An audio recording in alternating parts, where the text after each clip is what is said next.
Bueno, hola a todos, ¿cómo están? Bienvenidos a un nuevo episodio número 54. Volvimos a, no sé si va a ser la línea de psicólogas, porque tuvimos una línea de psicólogas, en este momento vuelve otra de esa línea, una psicóloga, nos conocimos el año pasado, estuvimos en consulta y dimos el espacio para este episodio número 53. Maggi, bienvenida acá. Cuéntanos un poco más de lo que eres y lo que estudiaste, tus especializaciones ya en neuropsicología, la maestría en terapia de esquemas como tal. ¿Quién es Mayra Moreno? Gracias, Sebas.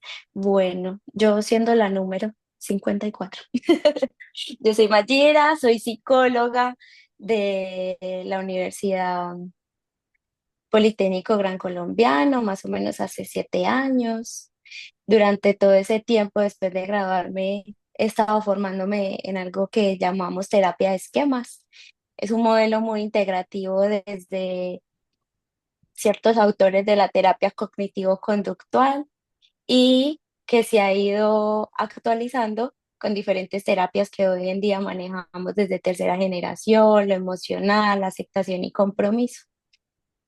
Y es una terapia que suelo abordar mucho porque se combina con la cognitivo-conductual y me ha dado muy buenos resultados. Pero hoy en día quise darle como otro nivel y estoy actualmente haciendo mi máster en neuropsicología en una universidad que se llama UNIR, que es de España, con el gran reto pues que está virtual. En ese momento me encuentro como en la parte de práctica y actualmente tengo un proyecto con mi pareja, socio, donde trabajamos, hacemos lo que es consulta individual, yo como psicóloga, pero también hacemos charlas. Nuestras charlas van dirigidas a empresas, a comunidades y diferentes grupos donde abordamos temas de salud mental, pero también abordamos temas como de habilidades para la vida. Entonces tenemos ese proyecto como hace más o menos un año. ¿Y qué más te cuento? Tengo dos gatas, amo mis dos gatas. ¿Qué más? ¿Ya? ¿Qué más te contaré? Desglosemos un poquito de lo que estudiaste, además de la psicología, en lo que, digamos, te especializaste, y descontémosle, digamos, un poquito, porque hablan de cognitivo-conductual, y la gente muchas veces que hay, ¿qué es eso? Cognitiva tiene que ver, digamos, que con cosas, digamos, del cerebro, conductual, de mi conducta, o sea, mi conducta no está mal. Pero desglosemos un poco para que las personas entiendan eso y también sobre la terapia de esquemas, porque me dicen terapia de esquemas y yo digo, "Ay, bueno, hay que, vamos a hacer mapas conceptuales". Entonces, desglosemos un poquito. Sí, bueno, la psicología tiene como ciertas ramas dentro de su ciencia a la hora de hacer, de intervenir, de ver, como cuando decimos la manera en que yo percibo. Entonces, cuando hablamos de cognitivo-conductual, es desde nuestra cognición, cómo percibimos, cómo pensamos y con base a eso, cómo actuamos, ¿sí? Pero por acá hay unos autores, por ejemplo, hablemos de Aaron Beck, que es un autor desde la cognitivo-conductual, y por allá hay otro autor que se llama Jeffrey Young, que dice, ok, se supone que nosotros, los seres humanos, tenemos experiencias de vida desde que nacemos hasta lo que vivimos. Y empezamos a tener experiencias que nos empiezan a formar la manera en que vemos el mundo, ¿cierto? Y esa manera en cómo vemos el mundo es la manera en cómo luego nos comportamos con base a esa experiencia. Entonces, ¿qué hace Aaron Beck y luego Jung? Trae como tal el concepto de esquemas. ¿Qué es esquemas? Por ejemplo, imaginemos bueno, acá tenemos estas gafas, ¿cierto? Imaginemos que la fórmula de estas gafas es está hecha por cada experiencia. Entonces, este lente, tú ves que los lentes tienen unas especificaciones. Entonces, los lentes son como la fórmula con la que se diseña, ¿cierto? Es de ahí que llamamos nuestras experiencias de vida, entonces la fórmula es como nuestras experiencias de vida. Y cuando no las ponemos es como vemos. Entonces ya veo más clarito, ya veo mucho, ¿cierto? Según la fórmula y lo que yo necesitaba. Entonces el esquema es la manera, con base a mis experiencias, de cómo yo veo el mundo. ¿Qué pasa con los esquemas? Hablaste Sí, estoy que, parafraseando lo que dices. Es como tú ves el mundo y acá me llega ajá, algo y va mucho en torno a las creencias que tenemos y más que todo las creencias que aprendemos. Porque a veces, digamos, decimos que no avanzamos y es que muchas veces nos hemos cargado. Otras personas nos han tirado. Las creencias como un ladrillo. ujú, Entonces, si una persona dice, ay, es que no tengo los suficientes recursos, no tengo suficiente dinero para esto, no es que para esto no me alcanza, no es que no tengo pareja por esto y esto. Entonces la otra persona te está diciendo, pero uno es el que decide si se coloca el ladrillo de la persona en esa maleta o no. ajá, Y ahí es ajá. donde va el punto. Exacto. Y es esta sensación social de que yo decido porque llegan y ves en redes como tú puedes hacerlo, o sea, como unos ideales de cómo yo debería percibir el mundo. Pero se me olvida que yo tuve unas experiencias previas, unas situaciones con mis papás, con mis hermanos, en el colegio, o ciertas experiencias que pueden ser traumáticas o no, pero que generan esa creencia, ese esquema de cómo yo veo el mundo. Y tú tocas algo muy importante y es que se vuelven como unas reglas de vida de nosotros mismos, como yo no soy capaz o yo no encuentro pareja por esto. Y si vamos mucho más profundo, entonces empiezan esas sensaciones de no soy lo suficientemente bueno o las personas no puedo confiar en ellos.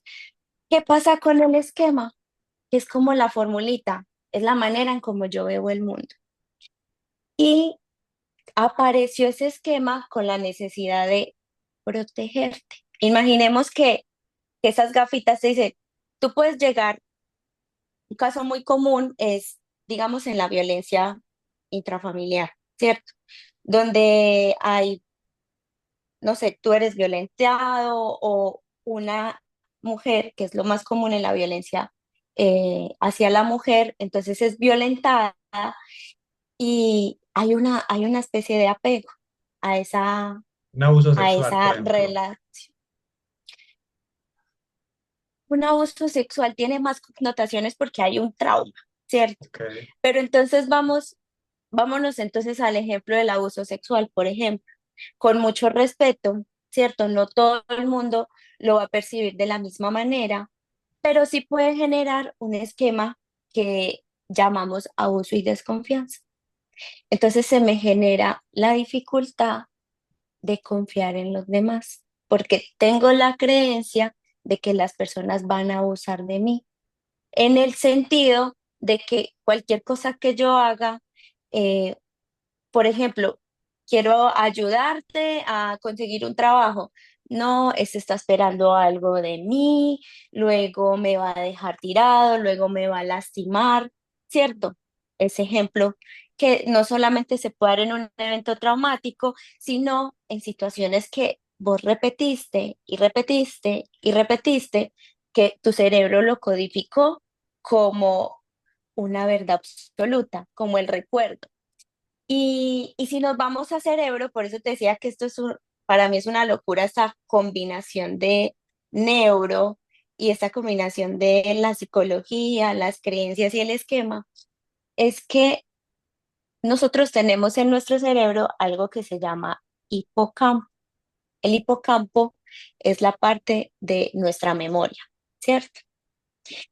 Pero estructuralmente va muy cercana a algo que se llama amígdala, ¿sí? Entonces la amígdala procesa nuestras emociones, pero están mucho más centradas a la supervivencia, a yo tengo que proteger.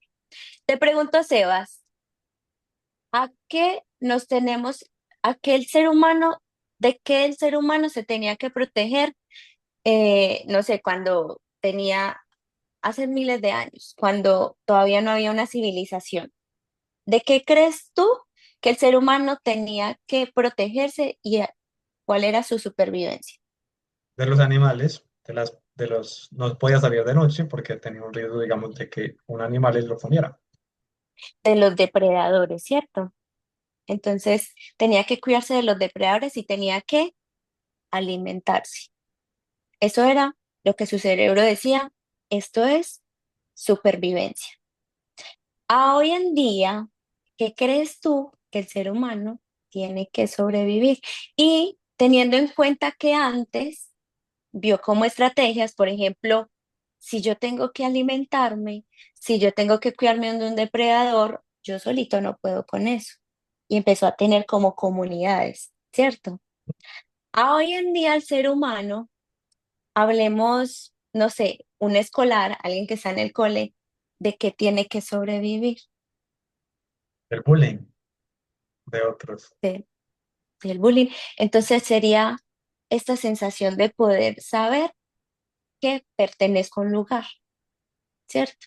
Y cuando estoy en el trabajo, cuando estamos más grandes, ¿a qué tengo que sobrevivir?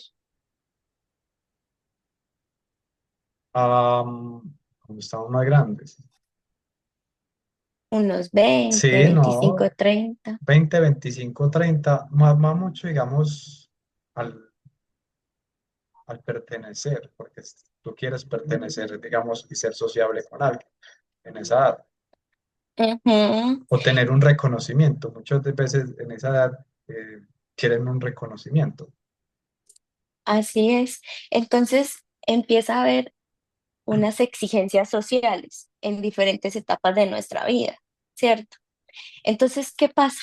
Que cuando yo en mi niñez tuve experiencias repetitivas de ciertas situaciones que no cubrieron, y ya vamos a hablar de qué son esas necesidades emocionales. Cuando no son cubiertas ciertas necesidades y son tan repetitivas estas experiencias, van creando unos esquemas. Entonces, ¿qué hace mi cerebro? Opta, nuestra parte del hipocampo, recuerda en qué situación que no fue muy agradable vivió y cómo su amígdala junto con con lo que hizo, qué emoción generó y por tanto qué le funcionó, haya sido disfuncional o no, porque el cerebro no diferencia qué es bueno y qué es malo, sino qué te conviene y qué hace que estés bien. ¿Cierto? Entonces, hoy en día podríamos decir que a esas exigencias sociales o a esas exigencias de cubrir mis necesidades emocionales, tengo que buscar la manera de cubrirlas, sea de una manera funcional o no. Pero nos encontramos en un mundo social donde hay ciertas exigencias cada día que nos dicen, tienes que, entonces te dan un mundo de dietas o un mundo de sugerencias de cómo alimentarte. Te dan un mundo de sugerencias de cómo comportarte, un mundo de sugerencias de cómo comunicarte, un mundo de sugerencias de cómo cuidarte en tu salud, de cómo estudiar, y se vuelve un caos de qué selecciono. Y viene esta sensación de comparación y no soy lo suficientemente bueno y es que empiezan las redes, este sí lo hace, este no, o tal persona lo hizo, o tal no, pero se nos olvida una palabrita clave que es la autocompasión. Si yo conozco mi cerebro, cómo aprende, por qué, y reconozco que él no diferencia entre lo que es bueno y lo que es malo, sino lo que hace para cuidarme, ¿sí? Por ejemplo, volvemos a lo que hablábamos de hace miles de años que teníamos que sobrevivir a, a un depredador, ¿cierto? Entonces, ¿tú qué hacías? Tú matabas al animal. Hoy en día hay más conciencia de esa cadena alimenticia, a pesar de que han habido muchas cosas cuestionables, pero hoy en día hay como un poquito más de conciencia, ¿cierto? Pero a lo que tú necesites sobrevivir, tú le hacías. Y eso pasa hoy en día. Entonces, ¿qué pasa con el esquema? Que yo necesito, y vamos a traer a colación lo que tú decías, si yo no soy lo suficientemente bueno, por ejemplo, porque cuando yo estaba pequeño, tuve ciertas experiencias como te exigían un poco más, entonces no lo hiciste bien, te daba una calificación, un sobresaliente, y vos, ¿por qué no sacaste excelente? Entonces te castigaba, ¿cierto? O por el contrario, no eras reconocido y no era importante para tu familia lo que tú lograbas, entonces está esa sensación de esa carencia que no tuve. Y hoy en día hago una y mil maneras para ser reconocida. Lo que pasa es que optamos en diferentes comportamientos para cubrir esa necesidad. Entonces hablamos de las necesidades, de la manera en cómo afronto.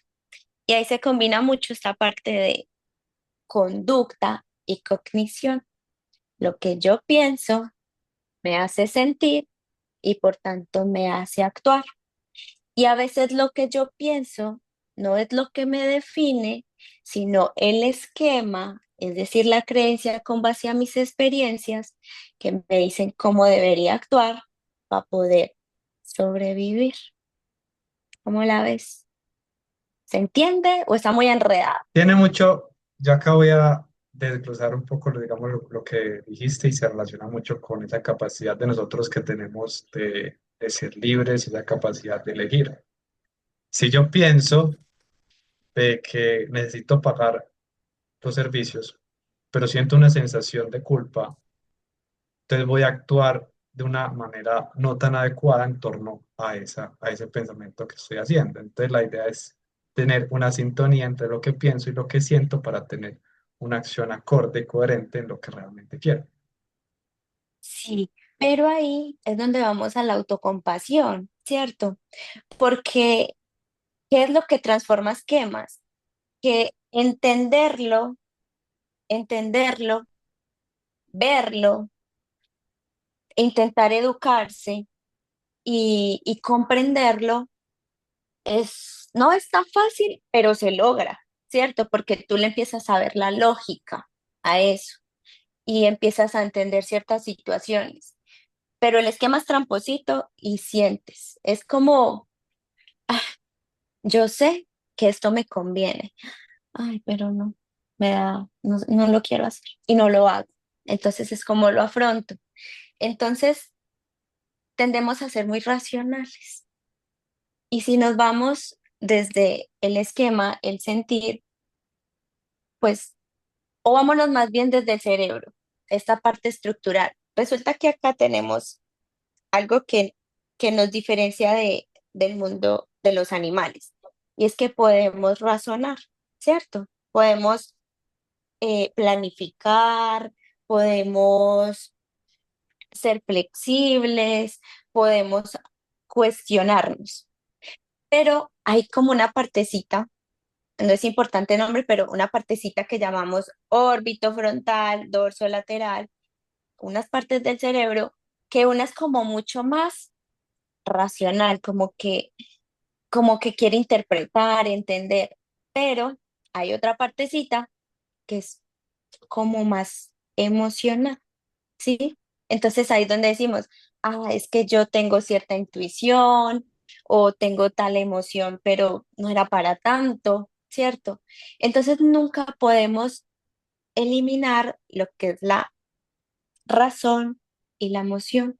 Ellas nunca van a estar aparte, van de la mano, porque recuerda que la experiencia que tuve genera una emoción, pero se conecta con esta parte que puede racionalizar, pero que también hubo una emoción y necesito guiarme de las dos, porque si yo dejo a un lado razón y a un lado emoción, pues difícilmente voy a encontrar ese equilibrio.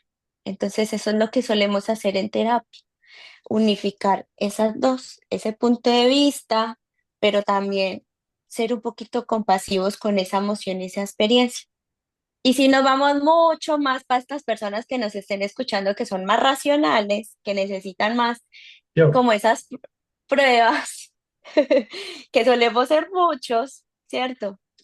Tenemos algo en esa parte, hay un caso muy conocido de un paciente donde ayudó mucho a avanzar esa parte de la neuropsicología que se llama Phineas, Phineas, Phineas Garrett, algo así, creo que lo dije mal, pero bueno, algo así. Y lo que tiene este paciente es que tuvo un accidente dentro de su parte laboral. Él era muy conocido porque planificaba, tenía buenas ideas a la hora de tener que hacer el trabajo en el grupo que él estaba, en su área de trabajo. Solía ser muy empático, tomar muy buenas decisiones. Mejor dicho, era muy reconocido en ese ámbito por su manera de ser, su comportamiento. Pero resulta que él tuvo un accidente de trabajo y, y una barra, lo atravesó en su cerebro.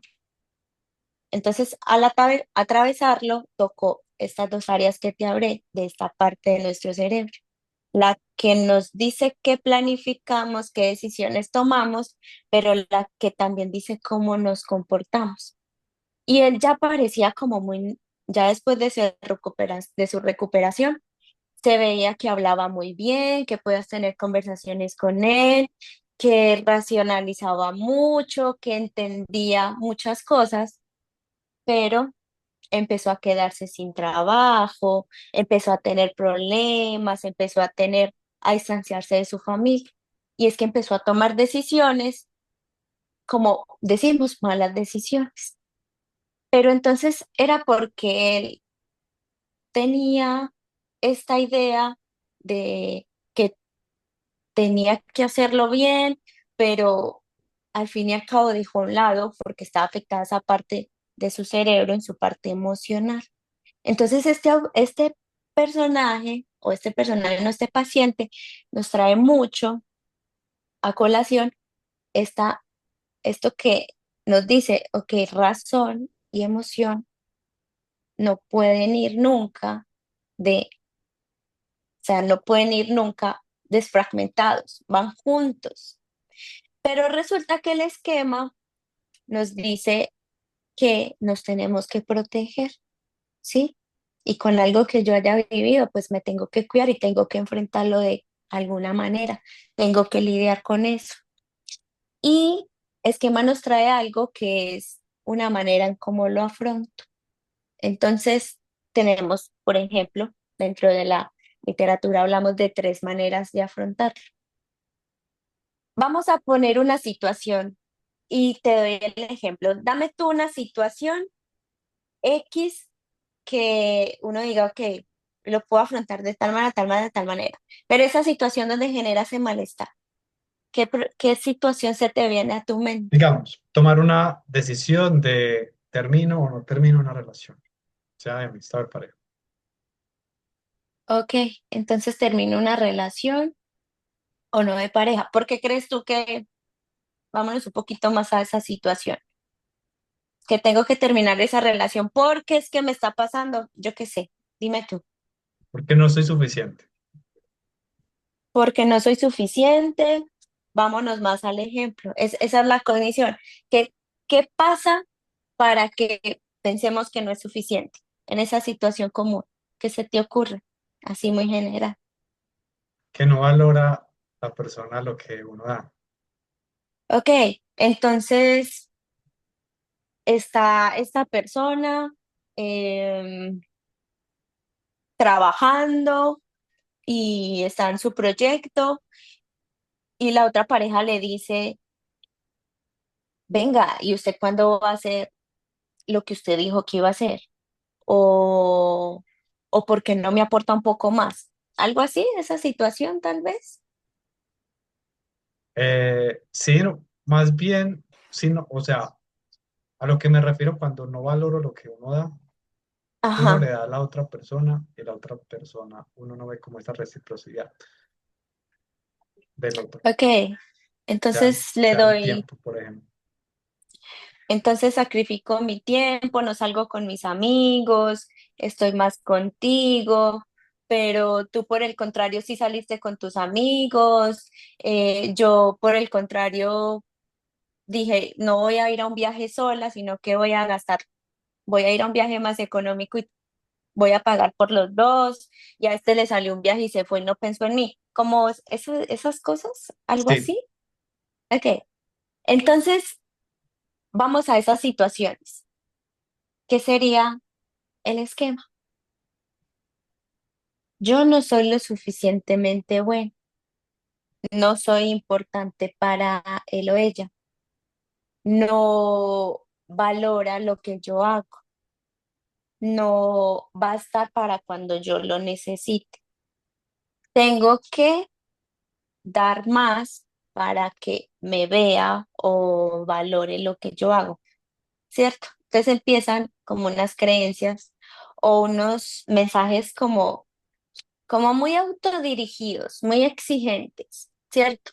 Y en las relaciones de pareja suelen como aflorar un poco más, ¿cierto? Porque es un choque de creencias y de esquemas que se percibe muchísimo más fácil. Entonces, tengo tres maneras de afrontarlo, ¿cierto?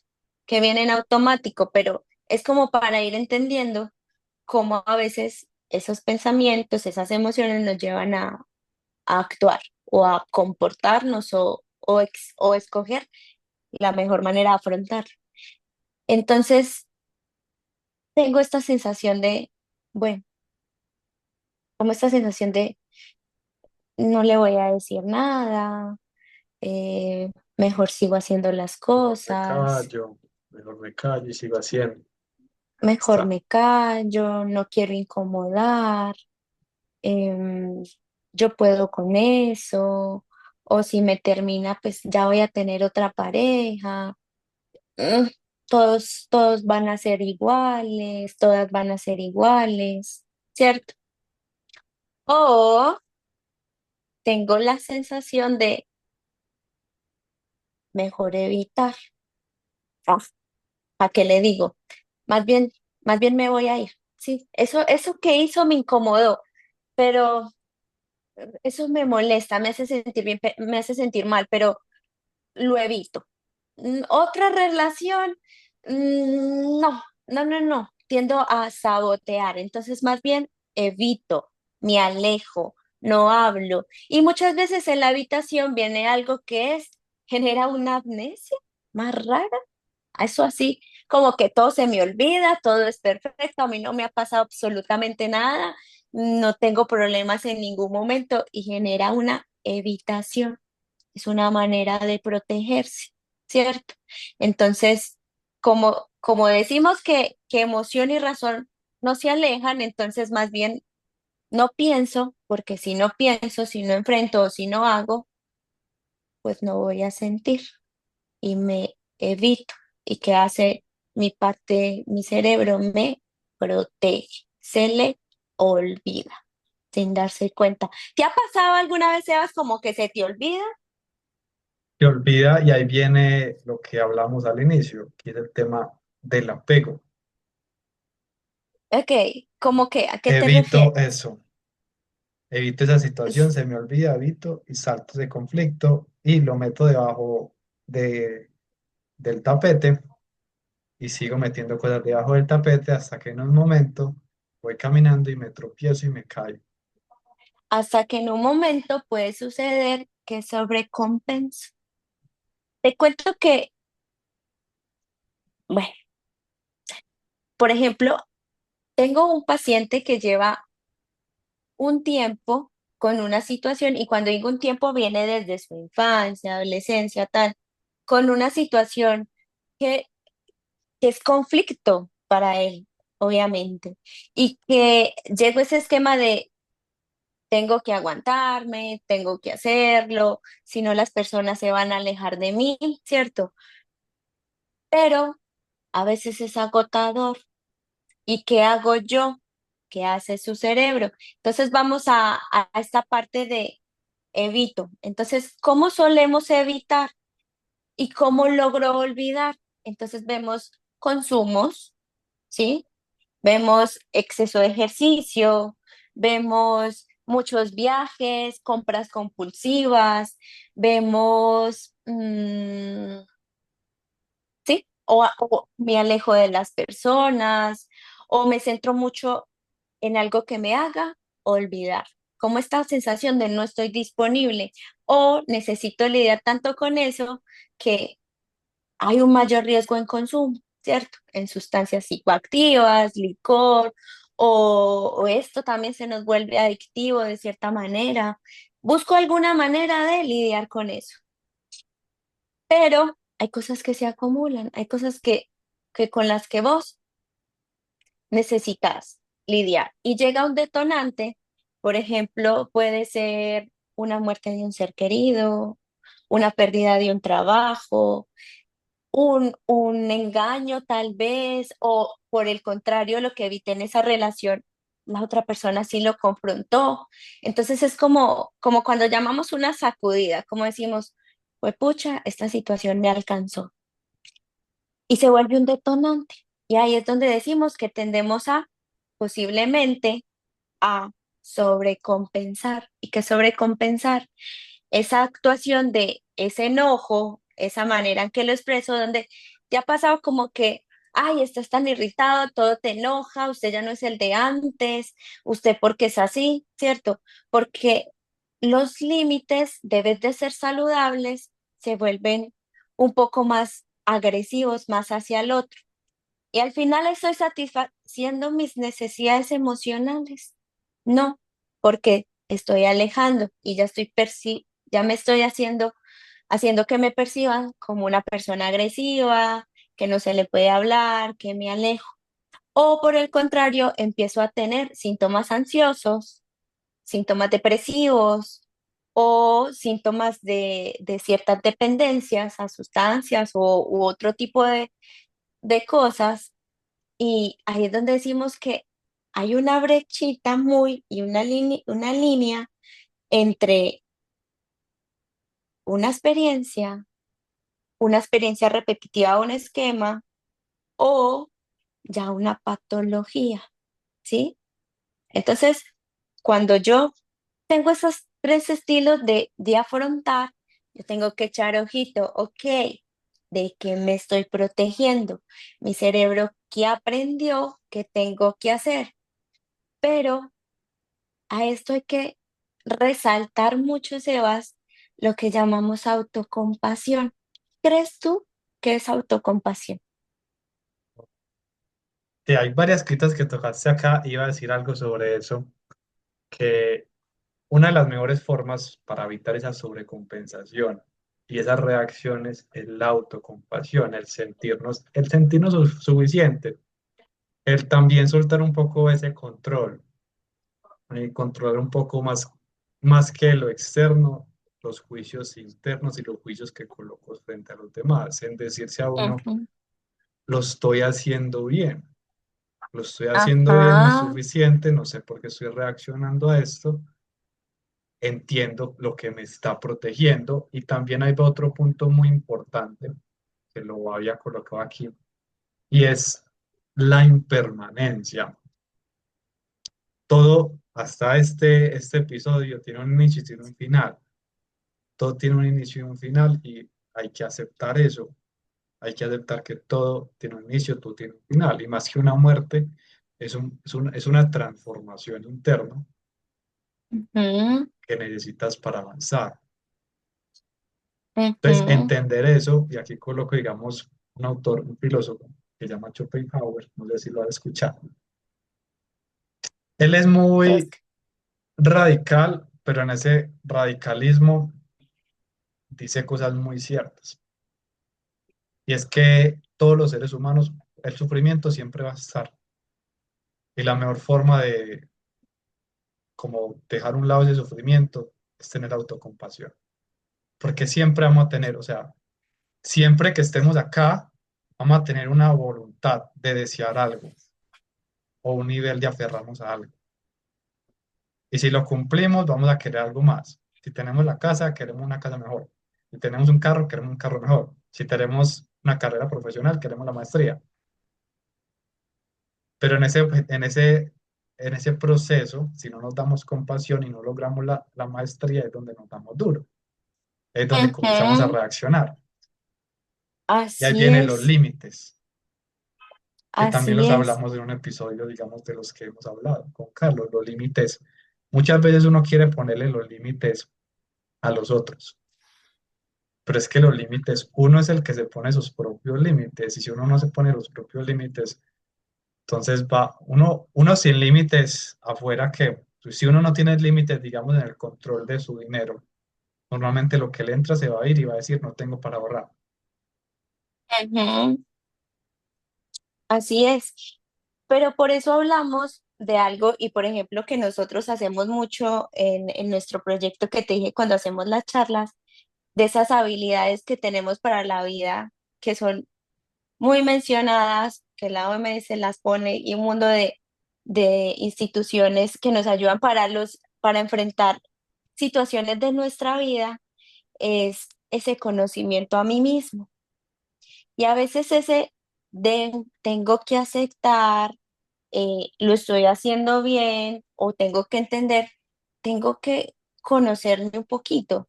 Y ahí voy a cuando de pronto hablamos y lo que tú dices de la autocompasión es comprender o ver que cuando tuve ciertas experiencias en ese momento eran las herramientas que tenía de cómo afrontarlas y que hoy en día no tengo, puedo tener otras herramientas o que no las tengo y que las puedo conseguir.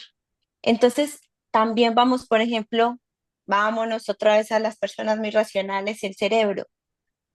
Nuestro cerebro aprendió de una manera en que le funcionó. Recuerda que nuestro cerebro no diferencia qué es bueno y qué es malo, sino que su objetivo es cuidarte, protegerte, ¿sí? Entonces vamos con un ejemplo de las adicciones, por ejemplo. ¿Qué es lo que escuchas? O no sé si te ha tocado, tal vez, pero sí se vuelve muy coloquial o muy social de las sustancias psicoactivas cuando hay un consumo, ya, pero cuando ya hay Ve, una dependencia. toquemos aquí algo importante que te interrumpo. Mucha gente habla de adicción, solamente piensa en el alcohol, las sustancias psicoactivas, pero también hay otro tipo de adicciones que a veces pasamos por el lado y son igualmente nocivas porque nos dan dopamina: Ujú, la pornografía, la tecnología, ujú. Las sustancias las psicoactivas, el sustancias licor. psicoactivas. Ujú. Sí, hay muchos tipos de adicciones y ahí es lo que voy para entender cómo funciona esa adicción de, me perdí. A ver, ¿cómo funciona esa adicción y la autocompasión? Listo, el ejemplo de las sustancias psicoactivas. ¿Qué te dicen? ¿Eso es voluntad? O hay una terminología que se llama, Más una emoción. O sea, porque si tú, sí, si tú quieres eso, es más una emoción que tú no quieres gestionar. ah, pero Si no tú es quieres, así. muchas veces, o sea, es más, no es así, tiene algo, porque si tú quieres tomar algo, tomar esa sustancia, muchas veces te vas más por la emoción de sentir algo. Sí, pero Sí, pero no. en ese uso y relación, sí, completamente de acuerdo, porque hay uso, o sea, el consumo es la relación que hay, ¿sí? ¿Qué me genera? No por eso todos tenemos el mismo control o el mismo riesgo de adicción, ¿cierto? Pero al ejemplo que voy es cómo funciona. En el ejemplo, tú tienes, ¿qué haces tú cuando tienes hambre? Cuando tengo hambre, voy a la cocina a prepararme algo de comer. Ajá, tú diste una respuesta mucho más de procedimiento. Todos dicen, voy a comer, pero para ir a comer yo necesito ir a buscar, ¿cierto? Y si yo no encuentro nada, ¿qué hago? En la cocina no hay mercado, no hay, ¿qué hago? Voy a comprar. Voy a comprar. ¿Qué pasa si tienes esa carencia y no puedes ir a comprar? Solo que te pagan hasta mañana y mañana podrás ir a comprar o conseguirte el diario o yo qué sé. ¿Qué haces tú? Mm, ¿Qué hago yo? ¿O qué se haría? ¿Qué Bueno, crees tú? Así muy general, cruelmente, ¿cierto? Pero de sí, alguna manera me acuesto a dormir con hambre y ya sé que mañana tempranito voy y busco porque me pagaron o porque voy a ir a trabajar o lo que sea, ¿cierto?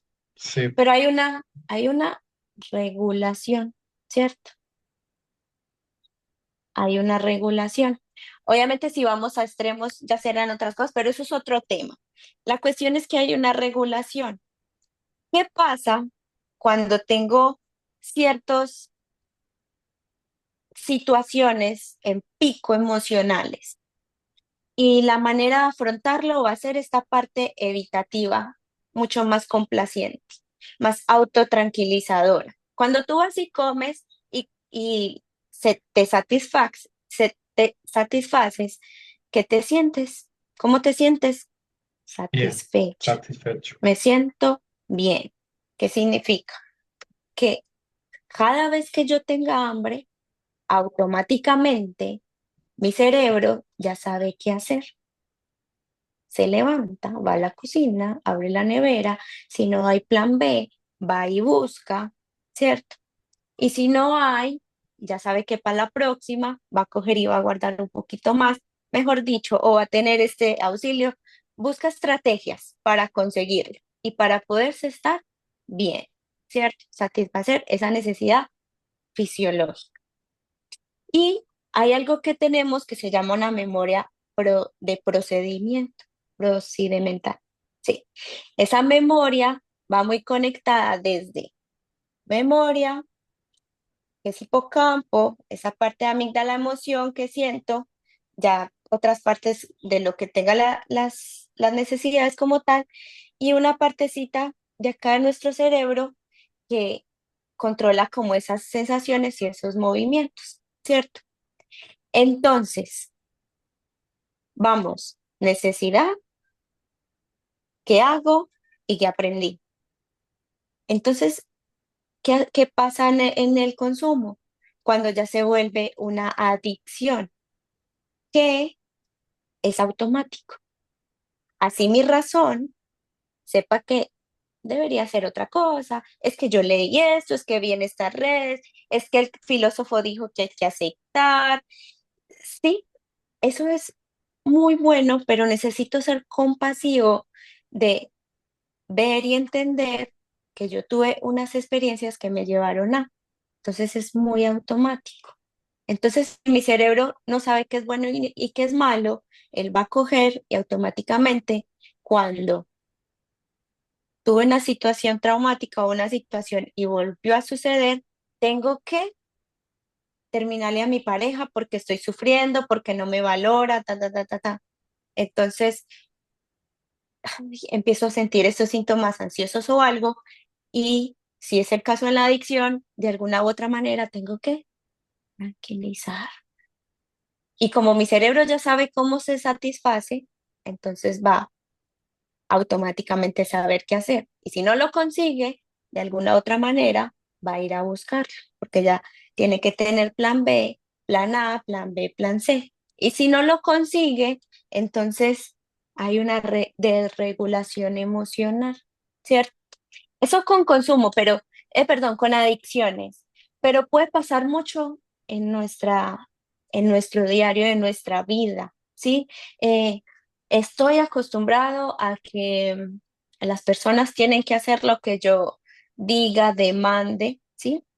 En este esquema llama de narcisismo o de esa sensación de que los demás tienen que hacia mí, porque no siempre es hacia el otro, sino que también tengo que recibir. Entonces, tengo que entender y ser compasivo de que en algún momento viví ciertas situaciones que se repitieron, que en ese momento fue como aprendí que tenía que lidiar con eso. ¿Ves? Te voy a dar un ejemplo de mi vida. Mi papá falleció el año pasado, ¿cierto? Y me acuerdo que llevábamos una incertidumbre de que iba a morir o no, pero ya tenía daño cerebral adquirido bilateral, es decir, que ambas partes de su cerebro ya no funcionaban. Entonces no podía hablar, no podía moverse, no podía expresarse, que saber si tenía pensamiento, conciencia, ¿cierto? Porque todavía no se sabe en sí, sí cómo está la conciencia, pero pues, ¿qué pensamos? Difícilmente saber, y más en estas patologías. Entonces me acuerdo que estaba tan estresada, no te imaginas, o sea, lidiar con mi papá no va a estar bien o por el contrario ya no va a estar. Y me acuerdo que para un día decidí ir al cine. Entonces, a ojos de afuera sería, ¿y tú fuiste al cine? ¿Y tu papá en el hospital? Pero ¿cómo se te ocurrió? ¿Por qué no fuiste al cine en ese momento? ¿Por qué fuiste al cine en ese momento? Tenías que estar ahí, ¿no ves que ya se iba a morir? Entonces llega esta parte crítica a que tus emociones, ¡pum!, te va haciendo sentir súper mal, como si eres lo peor. Entonces, esta semana volví al cine y me trajo ese recuerdo. Entonces, en esta posición, ya más tranquila, estaba yo diciendo, yo, ¿cómo me fui al cine? Y mi papá en el hospital sabiendo que ya se iba a morir. ¿Qué podría ser una parte compasiva, Sebas, con lo que te conté? Una parte La dura. compasiva es más que todo aceptar, como digamos, porque, o sea, si uno lo mira y el otro siempre te va a decir eso, que por qué fuiste a complacerte tú si tenías, digamos, que ayudar al otro, pero es que ahí va el tema. Y uno cómo va a querer ayudar al otro estando uno mal. A veces queremos y a veces eso no está del todo bien. Esa complacencia Ujú, o ese lado socialista, que el socialismo es más que una ideología, es una forma de vivir. ujú. Antes de ayudar Exacto, al otro tiene que estar uno bien. exacto. Y vamos de nuevo a esas Y exigencias siempre, sociales, ¿cierto? siempre sea por sea lo que hagas, siempre vas a recibir una crítica externa del otro, sea que te la digan Ujú, o que no te la digan. Siempre va a haber ujú. una crítica Y mira que ni siquiera del otro, sino hacia uno mismo, y hacia uno ¿ves? mismo. Entonces, como a pesar de que yo doy terapia, yo también voy a terapia. Y esta parte de compasiva dijo, es como si me volviera el tiempo y dije, ok, fui a cine, pero había estado desde las 6 de la mañana con él, otra persona me recibió, no iba a estar solo, estaba muy estresada, estaba muy abrumada, triste, mi papá le iban a dar de alta, o sea, yo no sabía si se iba a morir o no, ya llevaba 2 meses en el hospital, fue la manera en que en ese momento lidié. Yo que iba a saber que a los días iba a fallecer, eso no había ciencia cierta. Entonces, ¿ves esa parte compasiva y cómo se solapa con esta parte crítica? Y eso puede pasar en todos los aspectos de nuestra vida. A veces a nivel 10, a veces a nivel 5, a veces a nivel 1. El esquema es así, sube y baja, sube y baja. Y nuestro cerebro a lo que le convenga, a lo que le enseñes. Pero la ventaja, Sebas, es que todos tenemos como esa parte esperanzadora, que las situaciones que vivimos en nuestra vida nos dan una experiencia, pero que tenemos algo que se llama, no sé si has escuchado esta terminología de neuroplasticidad, ¿ok? Que básicamente la neuroplasticidad es esa modificación en esas conexiones, es decir, en esos aprendizajes que me permiten reaprender. Y a veces en estos espacios, por ejemplo, el que tú das, a veces en terapia, o conocer otro tipo de personas, otras situaciones, nos permiten coger las gafitas, esa fórmula, y empezar a cambiar nuestra percepción. Entonces, no solamente el hay que, ese hay que, o todas esas situaciones nos hacen como, ¿ve? ¿Será que? Nos hacen preguntar, pero cada persona es diferente y vamos a esa parte autocompasiva para que nos ayude a limpiar un poquito esas gafitas y empezar a percibir la vida de una manera diferente, más autocompasiva y mucho más adaptativa, mucho más saludable. Entonces vamos a los límites. Tú ves que, ¿te acuerdas yo no sé, a usted sí le tocó y a mí también, que había una serie donde era un señor y tenía El el angelito y el angelito, diablito? bueno, el pato ¿Cómo se Donald llama? También en también. muchas series está como el angelito y el diablito, ¿cierto? Entonces digamos que el diablito está ahí como, mejor aléjate, deja a tu pareja, tú no eres suficiente, acuérdate, todo lo que te diga el esquema, o te dice, mira, te van a ver mal, tú no puedes, te van a abandonar, no encajas, no vas a ser bueno, lo hiciste mal. Y está el angelito que dice, ok, bueno, y está esta parte que dice cómo actuar, ¿cierto? Que hablamos de esa manera de afrontar. Pero esa es otra partecita que es mucho más saludable. Y eso es lo que llegamos todos estos profesionales de la salud, de alguna manera, fortalecer a ese angelito o a esa parte más sabia, más compasiva y mucho más saludable. Que eso es lo que el objetivo que hacemos, por ejemplo, y que hago en cada terapia, en cada consultante. Entonces, fortalecer para que ese hay que no se vuelva como ese hay que, sino más bien como, mira, te voy a guiar, te voy a ayudar a poner límites, te voy a acompañar para que hagamos esto que te conviene más, ¿sí? Exacto. Es, los dos, el angelito y el diablito, ambos son muy sabios, Ujú, porque, pero ambos te llevan a tomar una decisión. Y sea que tomes la decisión, no hay decisión buena ni mala, porque siempre que tomes una decisión van a haber pros y van a haber contras. tal cual.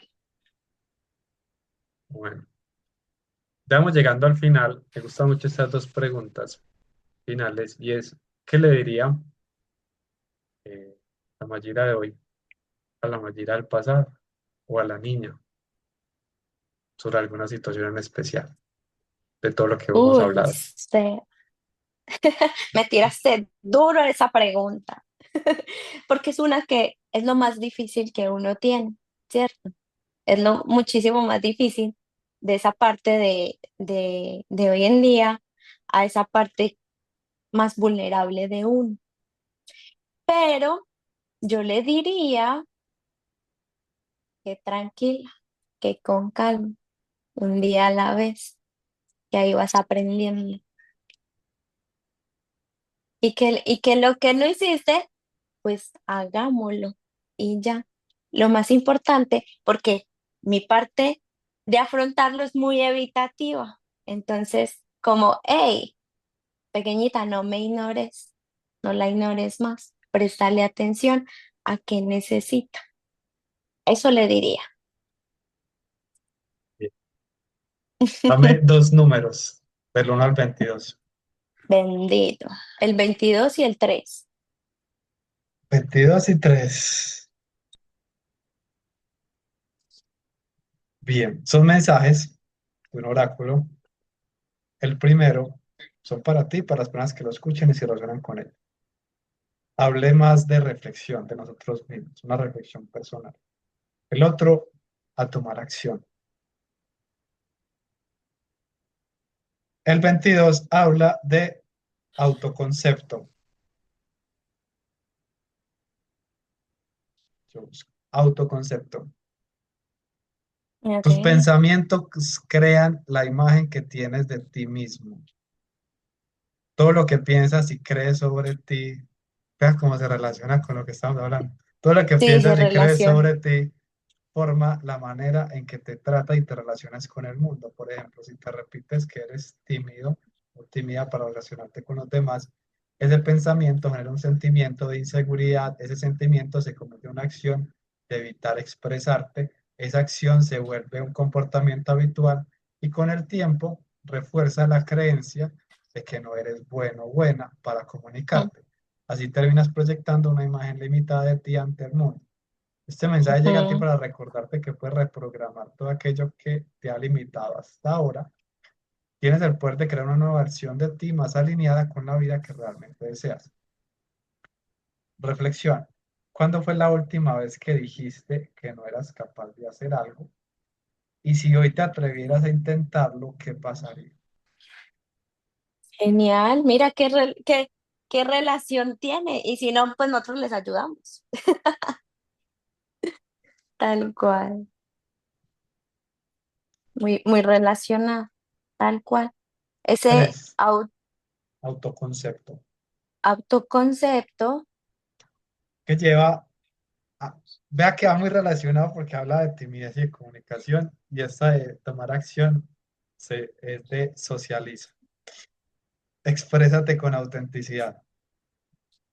Esta carta te invita a dejar atrás la timidez o el silencio que te ha limitado a expresar tus pensamientos y sentimientos. No solo fortalece tu voz, también es un reflejo directo de la confianza que tienes en ti mismo. Lo que compartes con el mundo crea puentes, resonancias y vínculos. Al abrirte permites que otros también lo hagan. Y desde ese lugar nace una comunidad más auténtica, alineada con lo que eres y con lo que amas. Pregunta, ¿qué es eso que llevas tiempo guardando hoy? ¿Estás listo o lista para expresar? ¿Qué tipo de personas atraerías si hablaras desde tu verdad? Es una pregunta para mí. Si las preguntas son para ti, no las tienes que responder acá, si no quieres. Ah, ok, listo. Voy a pensar. Me gusta esa parte de reflexión. Esas reflexiones son las más difíciles. Entonces, Sebas, para complementar eso, justo esas preguntas, si son difíciles de responder, miremos en qué parte de afrontamiento estoy. ¿Lo estoy evitando? ¿O no puedo con eso y mejor no hago? ¿O estoy responsabilizando a los otros? ¿Cierto? Exacto. Ujú. ¿Qué es para ti la libertad? La libertad, yo siempre digo, es la capacidad que tenemos de elegir y mejorar las opciones en el transcurso del proceso. ¿Qué es para ti esa libertad? Sí, yo creo que la libertad, como tú dices, esa libertad puede ser la capacidad de cambiar mi percepción, tal vez. De cambiar el autoconcepto, Sí, pero de también, redefinir ese autoconcepto. exactamente, solo que esa libertad es dura, porque cambiar ese autoconcepto y esa percepción requiere un esfuerzo, ¿cierto? Entonces, hay que mirar eso también. Requiere, como tú dices, una decisión, ¿cierto? Pero una decisión muy autocompasiva, Exacto. ¿cierto? Compasión. Ahí ese Es algo que lo reconocimiento. repetimos mucho en este episodio. Ujú. Entonces, me encanta que vayamos a la mano, porque esa autocompasión incluye lo que tú acabas de hablar en esa reflexión de que no soy capaz o que necesito del otro o cómo me puedo apoyar del otro, ¿cierto? O quién me puede ayudar en esto o no sé de esto y no por eso no soy malo o no soy buen o no soy lo suficientemente bueno o soy un mediocre, ¿no? También uno ahí se equivoca o también necesitamos de los otros. Así como hace miles de años estas personas que necesitan sobrevivir, alimentarse y depredadores, pues optaron por buscar esa comunidad. Hay que encontrarla nomás y Exacto. escuchar a ese angelito que nos diga cuál es la que nos acompaña. ¿Y un mensaje final que quieres decir a las personas? Este espacio es para ti. Sebas, eso, volvemos a lo mismo. eh, Tenemos diferentes experiencias, creencias, situaciones, pero recordemos que no, nuestro cerebro no diferencia qué es bueno y es malo, pero que todos tenemos ese angelito o esta parte estructural que nos permite al menos cuestionarnos un poco. Y cuando está esa cuestión o esa malestar emocional, pues ser compasivos, decir, ok, esto lo tengo, lo veo, lo acepto, pero ¿qué voy a hacer con eso? Y si necesito apoyarme, eso no está mal, eso no quita que no eres bueno o que no fuiste capaz. Antes eso es mucho más valiente, algo así, ¿cierto? Sí. Ok, Muy para eso bien. estamos también. Este es el Bueno, final. Sebas, Gracias. muchas Nos vemos en gracias, la próxima. muchas gracias a ti. Nos vemos.